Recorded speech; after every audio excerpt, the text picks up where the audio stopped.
Tonight we begin at the edge of England itself, high above the narrow waters of the Channel at Dover Castle, where the land ends and the Long Watch begins. We will move slowly through Roman stone and medieval walls, following centuries of soldiers, kings and quiet preparation, all focused on the same distant horizon. From there, we travel inland to Warwick Castle, rising calmly above the River Avon. Here, the story shifts from invasion to endurance. From Norman stronghold to noble residence, we wander through towers, great halls and thick curtain walls, where power was displayed not in urgency, but in permanence. The fire is warm, the stone is ancient. There is nothing left for you to do now but listen. Adjust your pillows, pull the blankets close, let the weight of the day loosen its grip slowly and without effort, like mist lifting from old battlements at dawn. Dover Castle begins before it was ever a castle. Long before stone walls, towers or kings arguing over ownership, the hill itself was already doing most of the work. It sits high above the narrow seas, watching the shortest crossing between Britain and the continent. Anyone standing there can see France on a clear day, which immediately tells you why this place has been anxious for the last 2,000 years. Long before England existed as a political idea, people understood that this hill mattered. In the Iron Age, local tribes built earthworks here, not because they loved digging, but because height equals safety. From the top you could see visitors coming hours before they arrived, which was useful in a time when visitors were rarely polite. These early defences were simple: ditches, banks, timber palisades, and a strong sense of suspicion toward the horizon. The goal was not comfort or beauty. The goal was to not be surprised while eating dinner. Even then, Dover was already performing its lifelong role as England's lookout. Then the Romans arrived, and everything became more organised, more permanent, and far more confident. When Rome invaded Britain in the 1st century, they immediately recognised Dover's value. If you wanted to control Britain, you needed to control the crossing. If you wanted to control the crossing, you needed Dover. The Romans built a port below the cliffs and something even more impressive above them. 2 lighthouses, known as pharos, were constructed to guide ships across the channel. One of them still stands today, which is remarkable considering it has survived nearly 2,000 years of weather, war and people poking it. This lighthouse was not decorative. It was a statement. Rome was here, Rome expected to stay, and Rome liked its ships to arrive without crashing into chalk cliffs. The structure was tall, layered with Roman brick and stone, and visible for miles. At night its fire would have burned steadily, guiding vessels like a very serious welcome sign. Nearby, the Romans maintained roads, signal stations and military infrastructure. Dover was not just a point on the map. It was a node in an empire that loved connectivity. Messages, troops, supplies and officials passed through regularly. Britain was not a remote outpost. It was a province with expectations. When Rome eventually withdrew from Britain in the early 5th century, the lighthouse did not vanish. Neither did the hill's importance. The Saxons who followed reused what they could, which was sensible because building everything again would have been exhausting. During the Saxon period, a church was built beside the Roman lighthouse. St. Mary in Castro still stands there today. Calmly sharing space with a Roman structure like this is completely normal behaviour. The pairing is one of the clearest visual reminders that Dover never really reset. Each era simply stacked itself on top of the last. By the time of the early medieval period, Dover had become a fortified burh. It was defended, occupied, and watched constantly. England was still forming, still arguing with itself, and still very concerned about people arriving uninvited by boat. Then came 1066, which is when everything escalated quickly. After winning the Battle of Hastings, William of Normandy did not take his time.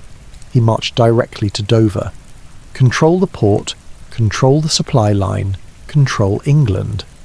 This was not subtle strategy. It was efficient strategy.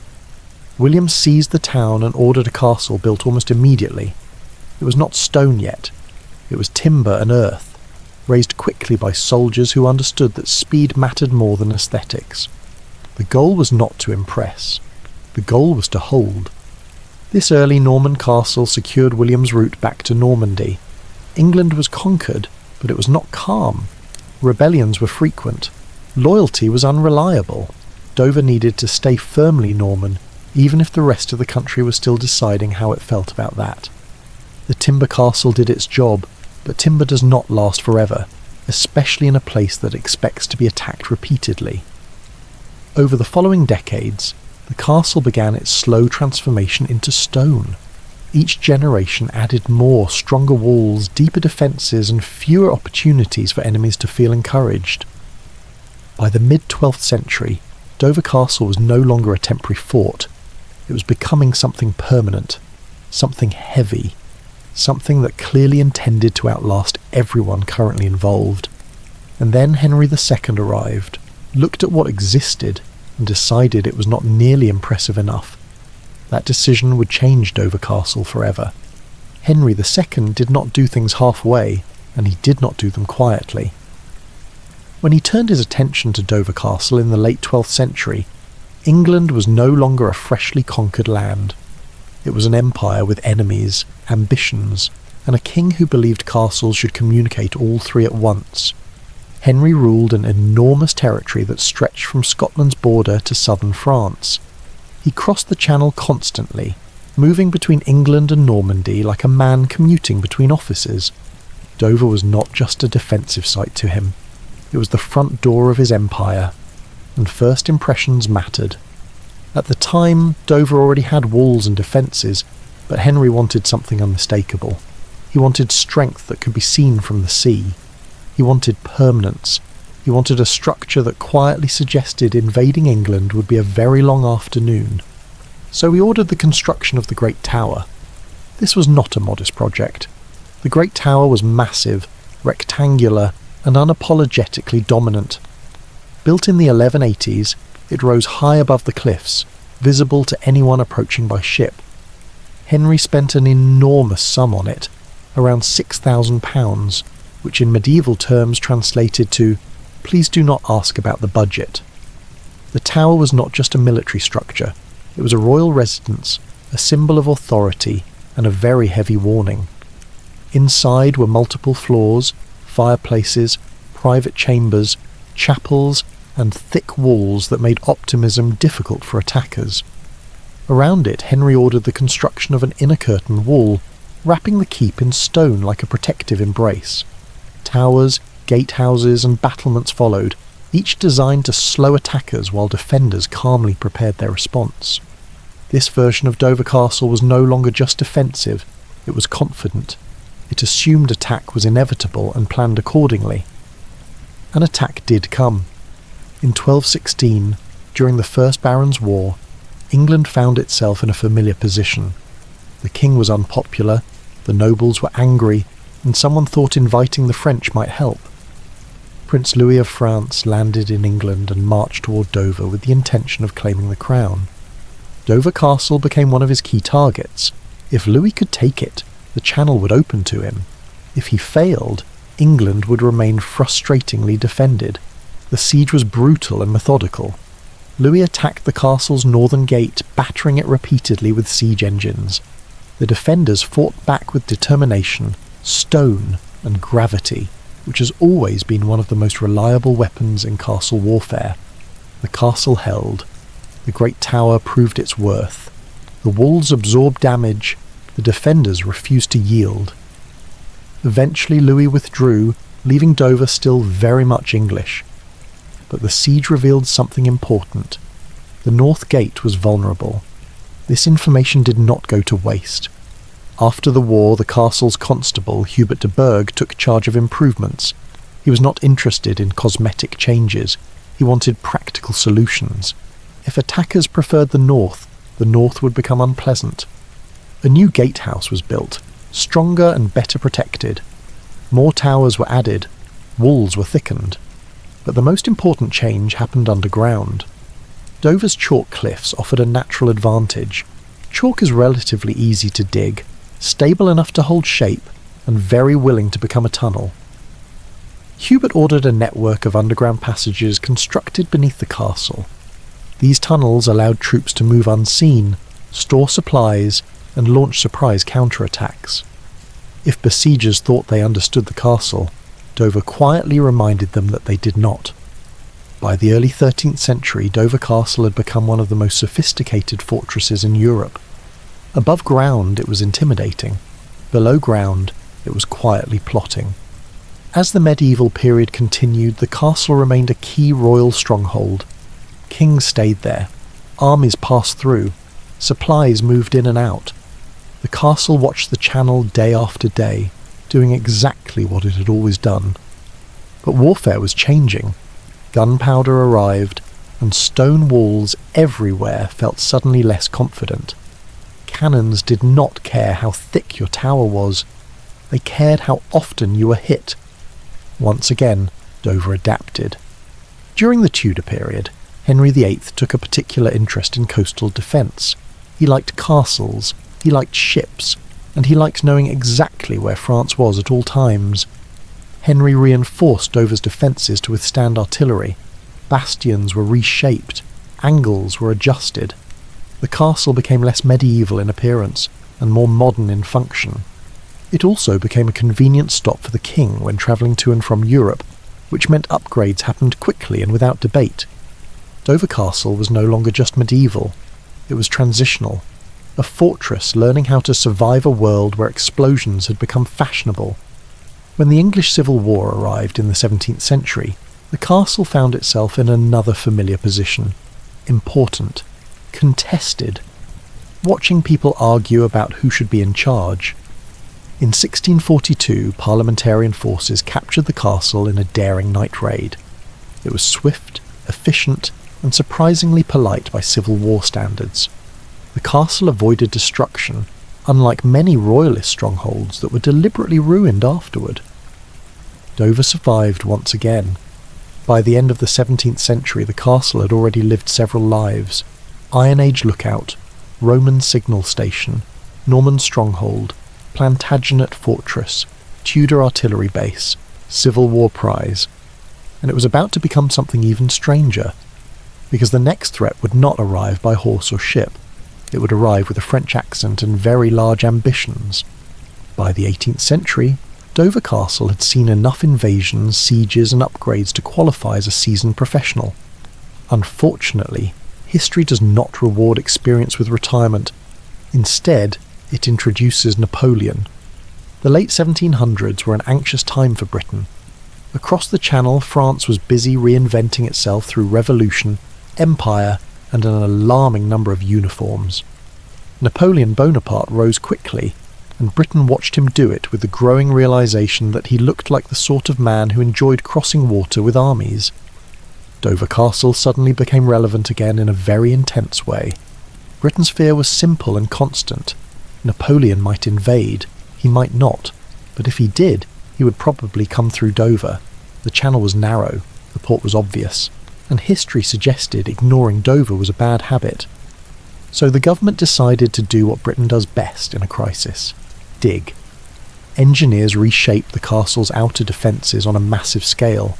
Earthworks were piled high, slopes were cut at angles designed to deflect cannon fire. Gun emplacements were added, adjusted, and added again, because confidence in military planning improves dramatically when you add more dirt. The medieval castle became surrounded by defences that looked less romantic and more aggressively practical. This was not about knights or banners. This was about artillery and paperwork. The most remarkable change happened beneath the castle. Deep within the chalk cliffs, engineers carved out an enormous complex of tunnels known as the casemates. These were not small escape passages. These were underground barracks designed to house thousands of soldiers. They included sleeping quarters, storage rooms, kitchens, ventilation shafts, and enough narrow corridors to make getting lost a full-time occupation.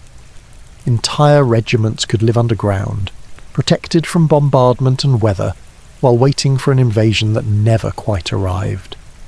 The soldiers stationed there spent years preparing for a French army that stubbornly refused to appear.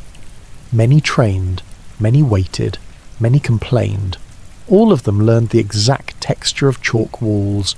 To improve access between the castle and the town below, the engineers built something both impressive and mildly unsettling: the Grand Shaft. This was a vertical tunnel cut straight down through the cliff, containing a triple spiral staircase. 3 separate stairways wound around each other, allowing soldiers to move up and down without colliding. It was efficient, elegant, and very committed to the idea of walking. The purpose was simple: move troops quickly from the harbour to the castle. The result was a staircase that feels like a physical metaphor for military planning. Despite all this effort, Napoleon never invaded. He was busy elsewhere, which was deeply inconvenient for everyone who had spent years preparing. Eventually the threat passed. The soldiers left. The tunnels remained. Dover Castle once again waited. When the First World War arrived, the castle was ready to be useful again. This time it served as a command centre and signalling station. Anti-aircraft guns were positioned nearby. Communications flowed through rooms that had once housed medieval guards and bored Napoleonic soldiers. Then came the Second World War, and Dover Castle reached one of the most important moments in its long career. In 1940, as German forces advanced across Europe, British troops were trapped at Dunkirk. Evacuating them required coordination, speed, and calm decision-making under pressure. All of this happened beneath Dover Castle. The Napoleonic tunnels were converted into a headquarters for Vice Admiral Bertram Ramsay. From these chalk corridors, Operation Dynamo was planned and directed. Maps covered walls. Phones rang constantly. Orders moved quickly through spaces originally designed for candlelight and muskets.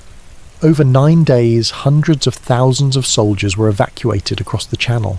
Small boats, naval vessels, fishing craft, anything that floated and obeyed instructions. Above ground, Dover Castle remained outwardly calm. Below ground, history was being organised. During the war, the tunnels expanded again.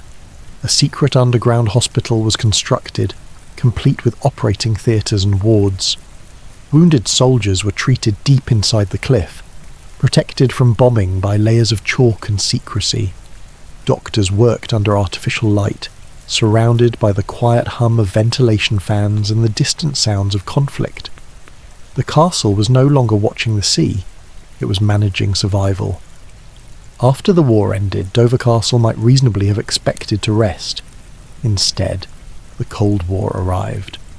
Once again, invasion felt possible. This time it would come from the sky, and possibly glow. The tunnels were refurbished to serve as a regional seat of government.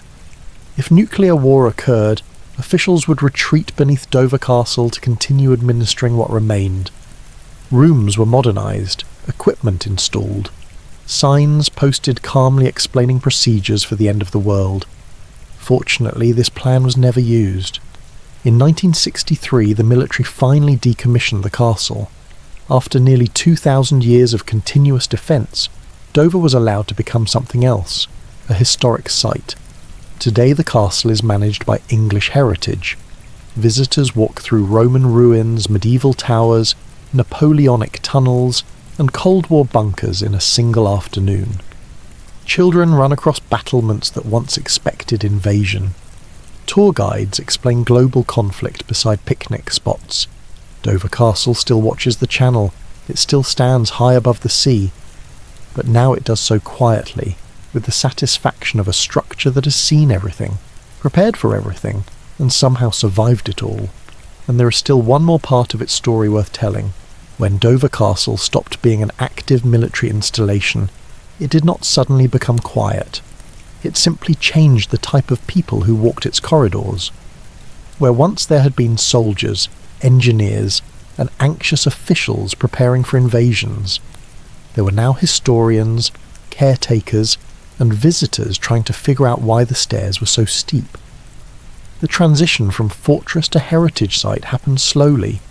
For centuries, Dover Castle had been a working military space. It was always assumed that someone might need it again. Even after the Cold War plans were shelved, the idea of fully letting go felt risky, like tempting fate. Eventually practicality won. In 1963, the military officially decommissioned the castle. After nearly 2,000 years of continuous defensive use, Dover was told it could finally relax. The castle did not respond verbally, but if it had, it probably would have said something cautious. Responsibility passed to preservation authorities, who now faced an unusual challenge. Dover Castle was not from one era, it was from all of them. Roman masonry stood beside Saxon churches. Medieval towers rose above Napoleonic earthworks. 20th century tunnels cut through everything with quiet determination. Preserving Dover meant deciding what not to simplify. Most historic sites focus on a single period. Dover refused to cooperate. Any attempt to present it neatly required explaining why a Roman lighthouse shared space with a medieval chapel and a Cold War bunker. Visitors arriving today often underestimate the scale of the place. From the outside, it looks impressive but manageable. Once inside, it becomes clear that Dover Castle is less a building and more a landscape that happens to include walls. Walking through the Great Tower, you pass rooms once heated by massive fireplaces. The walls are thick enough to make sound behave oddly. Voices echo, then disappear. Windows frame views of the channel that kings once studied while considering alliances, invasions, and whether lunch would be served on time. The medieval defences still dominate the skyline. Gatehouses, walls and towers remain intact, not because they were decorative, but because they were built to endure frustration. Even now they look faintly offended by the idea of erosion. Below ground, the tunnels tell a very different story. Narrow, chalk-lined corridors stretch on longer than expected. The temperature stays cool. The air feels controlled. Signs explain how soldiers lived underground for months preparing for battles that did not arrive. The Napoleonic casemates feel utilitarian. They were designed for function, not comfort. Bunk beds lined the walls. Kitchens steamed quietly. Life underground was orderly and repetitive, which was ideal if you were trying not to think about French invasion fleets. The Second World War sections feel more urgent. Maps, communication rooms and hospital wards speak to moments where decisions mattered immediately. It is one thing to read about Dunkirk. It is another to stand where the orders were issued and realise how narrow the margin was. The Cold War spaces are perhaps the strangest. Everything feels suspended in readiness. Equipment looks as if someone might return at any moment. Signs calmly describe nuclear protocols with the emotional tone of an office memo. Together these layers create a place that resists nostalgia. Dover Castle does not romanticise the past. It presents it honestly, with all its anxieties intact. The castle's reputation as the key to England is not symbolic. For centuries, controlling Dover meant controlling access. Invaders knew this. Defenders knew this. Everyone involved treated the castle like the lock on a very important door. Even periods of peace never fully erased that mindset. The castle was maintained, inspected, upgraded, and watched. If England had a habit of worrying, Dover Castle was where that worry lived. Over time, the role of the castle shifted from physical defence to memory. It became a place where England's long relationship with invasion, preparation, and endurance could be examined calmly, without immediate threat. School groups now wander where soldiers once drilled. Families picnic near ramparts designed to repel artillery. Children run through gatehouses that once controlled the movement of armies. The castle accepts all of this without complaint. It has been patient for a very long time, and yet Dover Castle has never stopped watching the sea. From the cliffs, the channel still moves steadily below. Ships pass, weather changes. France remains visible on clear days, exactly where it has always been. The castle's walls do not bristle anymore. The guns are silent. The tunnels are quiet, but the posture remains the same. High ground, wide view, long memory. There is still one final part of Dover's story to tell. Not about defence or war, but about what it means for a place to carry 2,000 years of attention and still stand. By the time Dover Castle entered the modern age, it had already done more work than most structures on the planet. It had watched empires arrive and leave.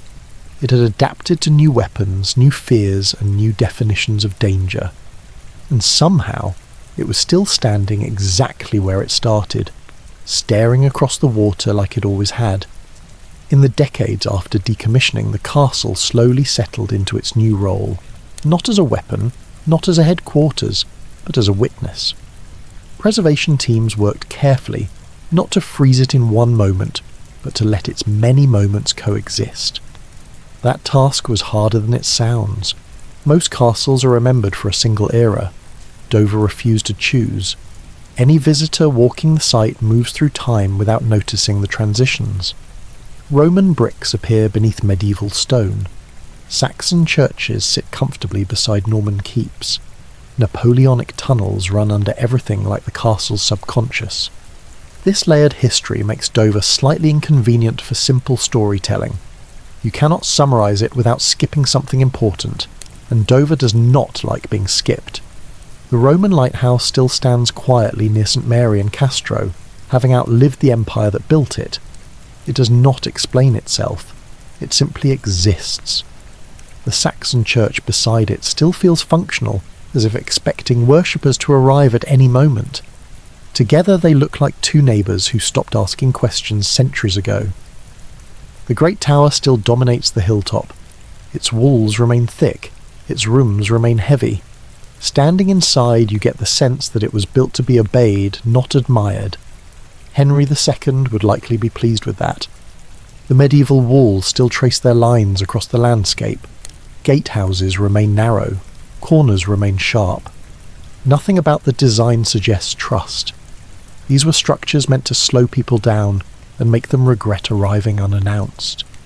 The tunnels beneath tell the story of England's more recent anxieties.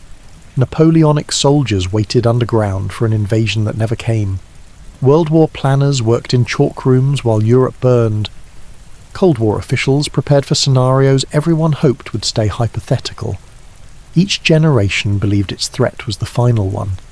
Dover quietly prepared anyway. In the modern era, visitors arrive from every direction.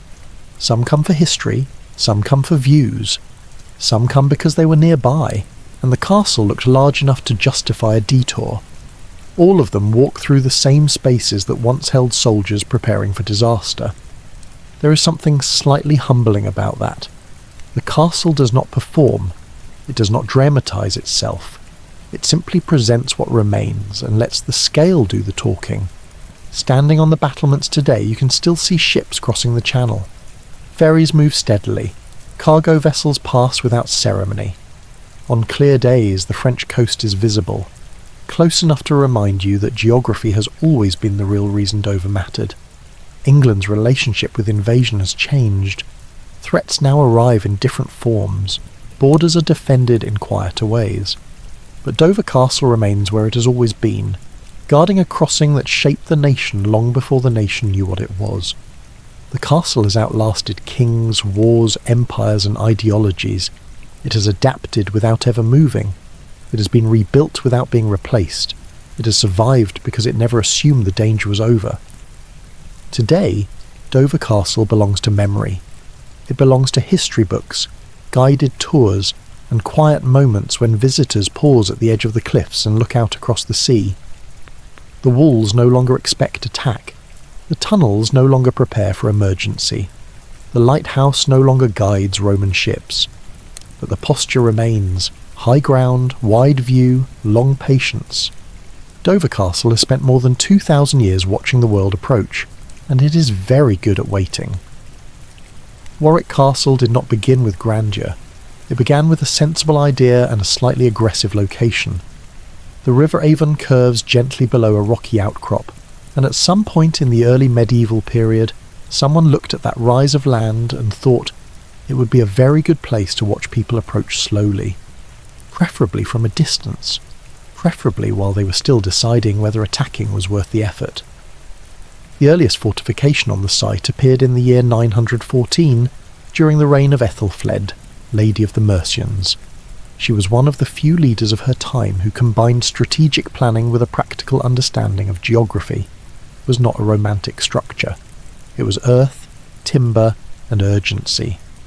England was dealing with Viking raids, and this was not the era for decorative stonework or optimism. The goal was survival, not comfort. This early Warwick was a defensive settlement designed to control movement along the river and nearby roads. Timber palisades rose from packed earth. Ditches were dug with determination. The residents lived with the understanding that the fort was not permanent, but it was necessary. It existed to buy time, discourage raiders, and remind everyone that Mercia was still paying attention. For over a century, Warwick remained a practical stronghold rather than a statement. It watched. It endured weather. It hosted garrisons who spent long days waiting for trouble that might or might not arrive. When trouble did arrive, it was usually damp, loud, and inconvenient rather than heroic. Everything changed after 1066, when England was reorganised by people who believed stone sent a stronger message than wood. William the Conqueror understood castles the way modern managers understand spreadsheets. They imposed order. They projected authority. They were difficult to ignore. Warwick was an obvious candidate for upgrade. Around 1068, a Norman motte and bailey castle replaced the earlier Anglo-Saxon defences. A great artificial mound was raised, crowned with timber structures, and surrounded by a fortified enclosure. This new Warwick was less about responding quickly to raids, and more about reminding the local population who was now in charge. The castle did not need to fight often. Its presence did most of the work. The Norman sheriff installed at Warwick lived within its walls, and governed the surrounding area with confidence reinforced by height and gravity. From the top of the motte, one could see the countryside spread out in obedient detail. Farms, roads, rivers, all useful, all taxable. The castle stood as a reminder that authority now came with French accents and an impressive view. Over time, timber gave way to stone, partly for durability, and partly because stone conveyed seriousness. By the early 12th century, Warwick Castle was transforming into a permanent fortress. Thick curtain walls replaced wooden palisades. Towers rose slowly, built by labourers who understood that this castle was not going anywhere. The structure settled into the landscape with the patience of something meant to last longer than its occupants. The title of Earl of Warwick became one of the most powerful in England, and the castle reflected this status. It was expanded, reinforced, and adjusted to meet the expectations of high medieval politics. Warwick was no longer just a defensive site. It was a residence, an administrative centre, and a place where alliances were discussed in rooms designed to be slightly colder than comfortable. Life inside the castle followed predictable rhythms. The garrison trained, servants worked, supplies arrived. Meals were prepared in quantities that suggested confidence in long-term survival. Lords and retainers moved through stone corridors with an air of ownership, even though history had a habit of reassigning ownership without much notice. During the anarchy of the mid-12th century, when England disagreed violently with itself over succession, Warwick Castle proved its worth. It changed hands more than once, not through dramatic charges but through sieges, negotiations, and the slow arithmetic of supply shortages. The castle endured. The people came and went. By the 13th century, Warwick Castle had become a mature fortress. Its walls were thick, its towers were imposing, its defences reflected centuries of accumulated lessons about how people attempted to break into fortified places and how often they failed. The castle looked outward with calm confidence, aware that it had outlasted kings already and would likely outlast a few more. And this was only the beginning. By the 13th century, Warwick Castle had grown accustomed to permanence. It had survived political uncertainty, administrative reshuffling, and generations of occupants who all believed the castle was central to their plans. Stone replaced earlier improvisation, and the fortress began to look less like a reaction to danger and more like a long-term commitment to being difficult to remove. The Beauchamp family came into possession of Warwick in the late 13th century, and under their stewardship the castle entered what could be described as its most confident phase. The Beauchamp were ambitious, wealthy, and deeply aware that castles functioned as both defences and advertisements. Warwick was expanded accordingly, not just to stop attackers, but to impress visitors who arrived peacefully and needed to be reminded where they stood in the social order. Massive towers rose along the curtain walls, including Caesar's Tower and Guy's Tower, names chosen less for historical accuracy and more for tone. These were statements in stone, thick walls, narrow staircases, and carefully placed arrow slits turned the castle into a carefully calibrated obstacle. Any potential attacker would have to commit fully, bring patience, and accept that the defenders had designed the place specifically to ruin their day. Inside the walls, life continued at a measured pace. The castle housed not only soldiers, but clerks, cooks, grooms, artisans and servants whose work made the place function. Food arrived by river and road. Storage rooms filled slowly. Fireplaces smoked obligingly. The rhythm of daily life was predictable, which was exactly what one wanted inside a fortress. Predictability meant stability, and stability meant fewer surprises involving armed men. The Great Hall became the centre of formal life. Here, the Earl of Warwick presided over meals, disputes, and ceremonial gatherings. The space was designed to impress without encouraging conversation. Long tables emphasised hierarchy. High ceilings reminded guests to keep their ambitions measured. The hall was warm near the fires and cold everywhere else, which encouraged efficient dining and prompt departures. By the 14th century, Warwick Castle had become one of the strongest fortresses in England. Its defences reflected generations of refinement. Moats were deepened, walls thickened, gatehouses complicated entry with multiple barriers. Anyone arriving uninvited would face a sequence of architectural discouragements that suggested reconsideration was wise. This strength mattered because England had entered a period where disagreement increasingly expressed itself through armed conflict. The later medieval centuries were not known for smooth transitions of power, and Warwick Castle found itself repeatedly involved in national events simply by virtue of being useful. The most famous chapter of this period arrived in the 15th century with Richard Neville, the 16th Earl of Warwick, better known as the Kingmaker. He did not earn this title through modest behaviour. Neville used Warwick Castle as a base for political manoeuvring during the Wars of the Roses, a conflict defined by shifting loyalties, ambitious nobles, and a general reluctance to leave well enough alone. Warwick Castle became a hub of planning, correspondence, and careful calculation. Armies were raised, alliances were discussed, letters were written that would age poorly within a year. Neville himself moved through the castle with the confidence of someone who believed history was manageable if approached firmly enough. The castle hosted preparations for campaigns that shaped England's monarchy. From its walls, decisions were made that led to the rise and fall of kings. Warwick Castle did not concern itself with the morality of these choices. It had seen enough rulers come and go to understand that power was temporary, while stone was patient. During this period, the castle was well supplied and well defended. Its stores supported extended occupation. Its position made it difficult to surprise.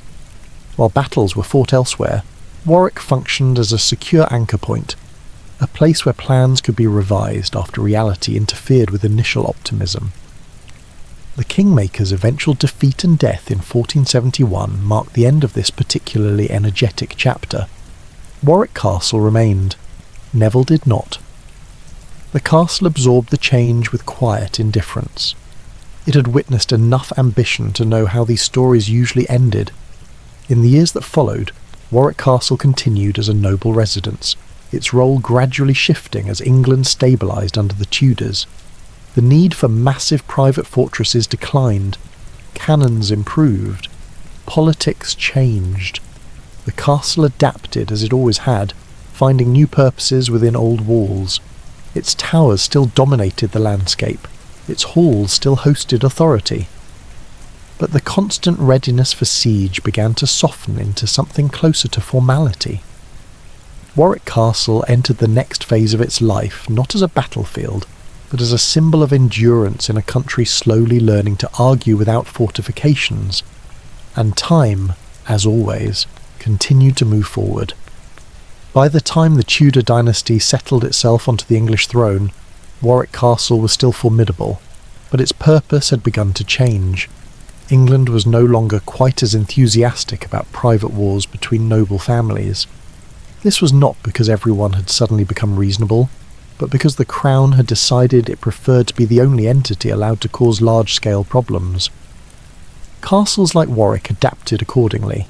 The walls stayed thick, the towers remained tall, but daily life inside shifted away from constant military readiness and towards something more administrative, ceremonial, and quietly political. Warwick Castle became less of a clenched fist and more of a very stern handshake. Under Tudor rule, artillery made traditional medieval defences less comforting. Cannons cared very little about symbolism, lineage, or impressive stonework. Walls that had once seemed eternal now had a worrying tendency to collapse when struck repeatedly by iron balls moving at unfortunate speeds.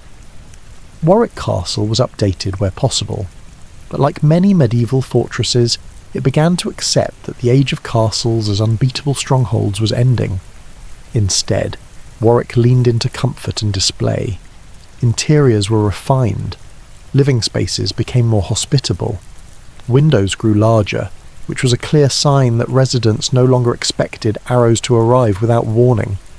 Tapestries appeared, not just for decoration, but for insulation, because stone walls remained deeply committed to being cold. The Great Hall continued to host feasts, legal proceedings and official gatherings. Meals were elaborate affairs designed to demonstrate wealth and order. Food arrived in large quantities, was consumed enthusiastically, and discussed afterward with great seriousness. Seating arrangements still mattered deeply, because hierarchy was one of the few things medieval and early modern England could agree on. Servants moved through the castle constantly. Cooks laboured near vast hearths. Stewards tracked supplies. Messengers came and went. Warwick Castle functioned as a small, self-contained world, governed by routine and reinforced by tradition. It was a place where time passed slowly, marked by meals, prayers, and the occasional important visitor. The English Civil War in the 17th century disrupted this calm. Once again, Warwick Castle found itself useful for military purposes, though the style of conflict had changed. In 1642, the castle was garrisoned by parliamentary forces. Its old walls, while no longer cutting edge, still provided shelter, storage, and strategic advantage. Unlike medieval sieges, the Civil War brought prolonged occupation rather than dramatic assaults. Warwick Castle was held, not stormed. Its towers housed soldiers instead of nobles. Its rooms echoed with boots rather than ceremony. The castle endured this phase with the same patience it had shown for centuries. After the war, the castle returned to private ownership, though its fortunes had declined. Large medieval fortresses were expensive, impractical, and increasingly out of fashion. Warwick Castle entered a quieter period, existing more as an inherited responsibility than a political necessity. This might have been the point where many castles fell into decay. Warwick did not, largely because it was too large, too visible, and too stubborn to be ignored. Restoration efforts began, not to prepare for war, but to preserve history. The castle shifted again, this time toward permanence as a landmark rather than a weapon. By the 18th and 19th centuries, Warwick Castle became part of the growing fascination with medieval romanticism. The past was no longer something to survive, it was something to admire. Gothic aesthetics returned. Visitors arrived not to negotiate alliances or raise armies, but to look, walk, and quietly imagine what it must have been like when the walls mattered more. Warwick Castle adapted once more. It opened its doors, it displayed its halls, it leaned into its long memory. The stone remained unchanged, but the purpose softened. The castle no longer needed to defend power, it simply needed to remind people that it had once done so very effectively. And that reminder, it turns out, has lasted remarkably well. Life inside Warwick Castle during its quieter centuries settled into something that would have baffled its earliest builders. What had once been a forward operating base for conquest slowly became a very large, very drafty household with a strong sense of history and an ongoing struggle with heating. The castle's rooms were reorganised for comfort rather than defence. Bedrooms were furnished with heavy beds, thick curtains, and enough fabric to suggest a collective fear of cold stone. Fires burned constantly, not for ambience, but survival. Even in summer, Warwick Castle maintained an internal climate best described as persistently damp. Daily routines revolved around maintenance. Stone walls needed repair, roofs leaked with enthusiasm, wooden beams aged. Servants spent much of their time simply keeping the structure functional. Castles were not self-sustaining monuments. They were ongoing projects that required attention, money, and patience. Visitors began to arrive in greater numbers. Antiquarians wandered through halls, sketching walls and making thoughtful notes about battlements. Poets admired the towers and wrote about noble ruins, usually while ignoring the fact that the castle was still very much occupied. Warwick became a place where history and daily life overlapped in mildly inconvenient ways. The castle's owners leaned into this interest. Rooms were preserved rather than repurposed. Old weapons were displayed instead of sharpened. Armour became decorative rather than practical, which was probably a relief for everyone involved. The castle learned how to perform its own past. By the Victorian era, Warwick Castle had fully embraced its role as a symbol. Restoration projects focused on atmosphere.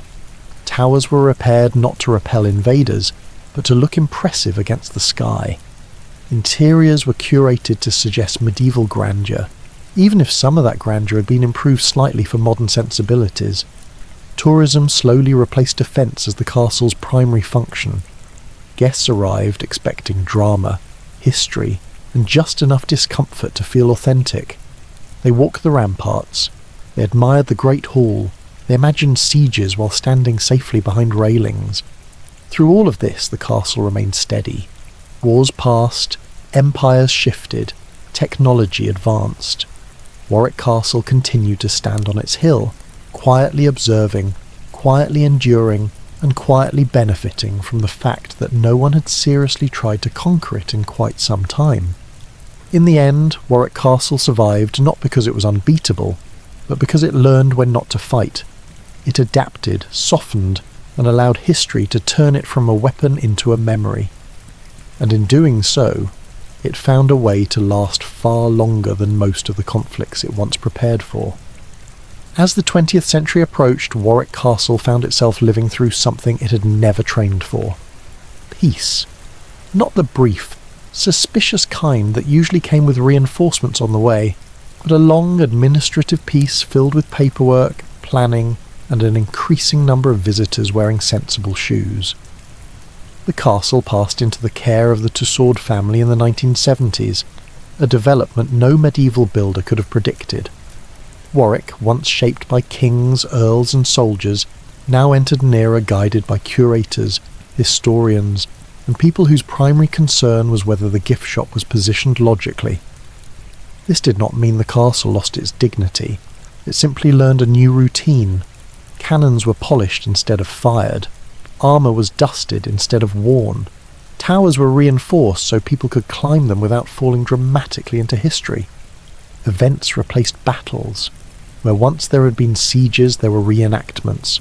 Where once there had been real danger, there were carefully scheduled demonstrations involving birds of prey that had absolutely no interest in medieval politics.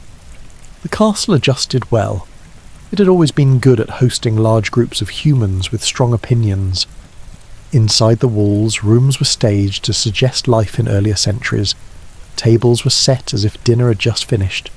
Bedrooms looked perpetually prepared for someone important who would never arrive. The effect was theatrical but effective. Visitors did not need to imagine too hard. The stone did most of the work for them. Warwick Castle also discovered the value of storytelling. Its long history was arranged into narratives that could be walked through slowly, one room at a time. This suited the building. It had never been in a hurry. It preferred stories told at a measured pace. Outside, the grounds were carefully maintained. Lawns replaced training fields. Gardens softened the edges of walls once meant to intimidate. The River Avon continued its quiet loop below. unchanged by centuries of conflict and entirely uninterested in the castle's new role. Despite the modernisation, Warwick never stopped being itself. The towers still cast long shadows, the walls still felt heavy, the air inside remained cool no matter how many visitors arrived. It retained the sense that it had seen far more than it was willing to explain, and perhaps that is why it endures. Warwick Castle did not survive by resisting time, it survived by accommodating it. Each era found a use for the stone, each generation left its mark lightly enough for the next to continue. The castle no longer guards the realm, it guards memory instead, quietly, reliably, and without any particular urgency to prove that it ever did anything else. At night, Warwick Castle becomes something closer to what it has always been. The crowds leave, the gates close, the rooms empty. Stone cools slowly, holding the day's warmth with the reluctance of something that has learned patience over centuries. Footsteps fade from the great hall. Tapestries hang motionless. The long tables sit exactly where they have sat for generations, still and waiting, with no particular expectation that anyone will return soon. The walls, thick and untroubled, keep their silence. Outside, the towers rise into the dark, unchanged by fashion or opinion. They have watched fires burn out, banners fall, and centuries pass without needing to move. The river below continues its steady course, as it did when the first timber wall stood on this ground, and as it will long after the last visitor has gone home. Wind moves softly along the battlements, it finds the same edges it has always found. Stone meets air. Time continues without ceremony. Warwick Castle does not sleep, but it rests. It holds what it has seen without commentary. Kings, soldiers, servants, visitors, all passed through, all left. The castle remains, doing what it has always done best, standing quietly.